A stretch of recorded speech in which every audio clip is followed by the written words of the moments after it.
Alright everyone, it's time for Occult Literature video number 111. I'm getting trips here for the first time. Is the Devil a Myth? Interesting work by Wimberly, early 20th century. About 120 pages long, so a little bit more substantial than some of the smaller demonology sort of manuscripts. And this is actually one of my favorite, of course, reading through it multiple times while editing it. Rather in-depth, but it's in language that's a little bit more easily understood than some similar works of the era. Now, of course, link in the description to my edition of this work on Amazon, second link to my books blog. If you're into demonology, there's a whole section for that. There are also sections for alchemy, grimoires, literally the spell books and how to summon demons sort of stuff, academic works, herbals, things of that nature. I've still got a couple of herbals to work on, but I'm working on a much longer work right now that fits in loosely with the academia side and with cryptozoology. I'll update that as it takes form. And I'm already about a third done with it, so it's going along rather smoothly. This particular work dwells mostly on the nature of Satan. That is, it speaks of demonology in the sense of the lesser demons, the legions of hell, the legions of the damned sort of stuff. But it also fixates on the names of the devil, as envisioned from a Protestant perspective, you understand, of course.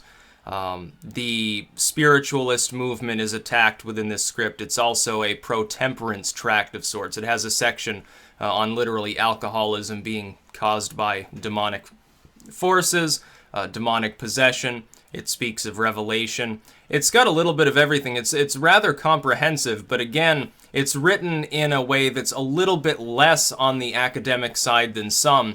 If you don't like the more dry material and you want some of those primary sources that are mentioned, but you also want a little bit of, more topical opinion and treatment of the subject, this is probably the best one actually that I've edited thus far.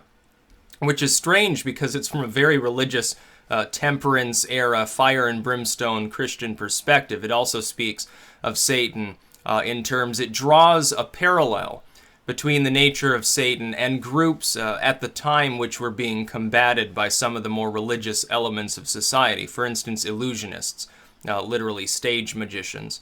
Satan is likened to one of them in various ways. Mesmerism, mesmerists were seen as possibly suspect. Of course, Wimberly admits that it has certain medical applications, but at the same time says, well, overall, though, it's used more for some of this demonic stuff.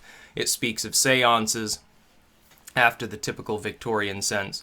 And in that respect, it's a very well-written work. It's mostly pessimistic. Through most of the work, Wimberly says, there's nothing really that you can do regarding Satan. You've got to put total trust in Jesus. Even then, you're going to be tempted. You might get possessed, get sick, or something like that. But then wraps it up with a little bit more of an optimistic spiel regarding Revelation, saying, oh yeah, but he's going to get cast into pits of hell for all eternity, and so on and so forth. So it's a very well-written work, rather interesting. If you want to know more about specifically the Victorian perspective on the devil, from a religious background, I've found no other work that compares to this. Again, it's about 120 pages long, so it's substantial enough for your afternoon reading's pleasure if you're interested in the topic of demonology. As always, link in the description to my edition. Again, second link to my books blog. That's about all. Peace out.